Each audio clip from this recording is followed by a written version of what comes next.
বন্ধুরা, আপনাদের মোবাইলে যদি আজকে একটি এসএমএস অ্যালার্ট চলে আসে তাহলে অনেকেই হয়তো আতঙ্ক হয়ে যাচ্ছেন যে এইটা আবার কি আসলো। অনেকের মোবাইল কেঁপে উঠছে। তো আমাদের যে ভাইব্রেট মোডটা আছে সেই ভাইব্রেট মোডের থেকে একটু ভিন্ন প্রকৃতির মোবাইলটা আলাদা রকমভাবে কেঁপে উঠছে অনেকক্ষণ সময় ধরে। তো অনেকেই ভাবছে যে এটা হয়তো হ্যাকার হতে পারে বা আমাদের যে কোনো বাইরের দেশ থেকে কলটা আসতে পারে, এরকম একটা কিছু ভাবছে। কিন্তু আসলে এটা তেমন কিছু নয়। আমাদের ভারতবর্ষের টেলিকমিউনিকেশনের দ্বারা পরিচালিত এটি একটি সতর্ক বার্তা, ঠিক আছে। তো তার একটি ট্রায়াল চলছে, সেই ট্রায়ালের হিসাবেই কিন্তু এই এসএমএসটি প্রত্যেকের মোবাইলে এই এসএমএসটা আসছে। তো যাদের যাদের কাছে একটি অ্যান্ড্রয়েড সেট আছে, যাদের কাছে একটি মোবাইল আছে, প্রত্যেকের মোবাইলে কিন্তু এই এসএমএসটা আসছে।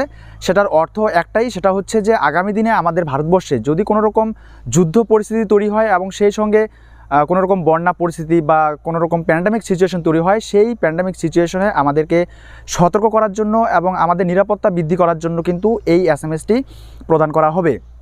সেটা হবে টোটালি আমাদের ভারতবর্ষের টেলিকমিউনিকেশন দ্বারা। তো সেটারই একটা ছোট্ট একটি ট্রায়াল বা ডেমো হিসাবে এই এসএমএসটি পাঠানো হচ্ছে প্রত্যেকের মোবাইলে, যেখানে আমাদের মোবাইলটা ভাইব্রেটের থেকেও ভিন্নভাবে আমাদের মোবাইলটা কেঁপে উঠছে।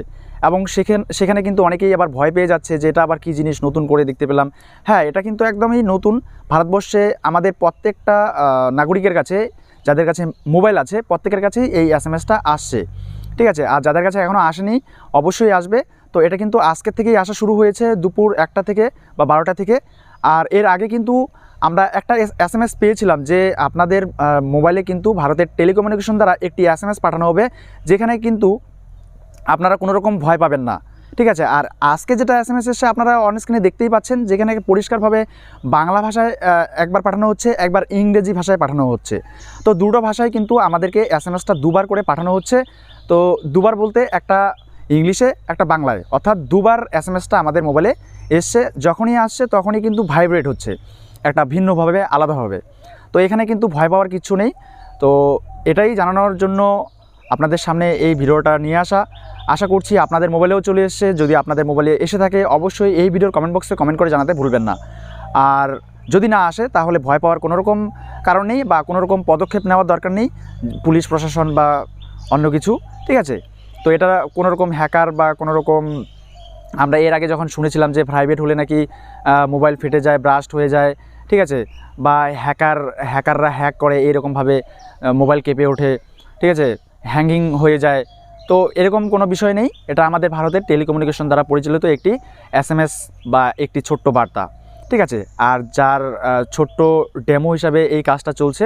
আগামী দিনে যখন ভারতবর্ষে কোনো রকম বন্যা পরিস্থিতি তৈরি হবে বা খরা পরিস্থিতি তৈরি হবে বা একটা খারাপ বিপর্যয় হচ্ছে বা আমাদের প্যান্ডামিক সিচুয়েশন তৈরি হলে পরে এই এসএমএসটার মাধ্যমে যেন সবাইকে সতর্ক করতে পারে, সবার নিরাপত্তা বৃদ্ধি করতে পারে, তার জন্যই কিন্তু এই এসএমএসটা, তাছাড়া আর কিচ্ছু নয়, ঠিক আছে। তো এই বিষয়টা জানানোর জন্যই আজকের এই ভিডিওতে আসা। তো বন্ধুরা, আজকে এই পর্যন্তই। দেখা হচ্ছে পরবর্তী নেক্সট ভিডিওতে নেক্সট টপিক নিয়ে। ততক্ষণ পর্যন্ত সুস্থ থাকবেন, ভালো থাকবেন।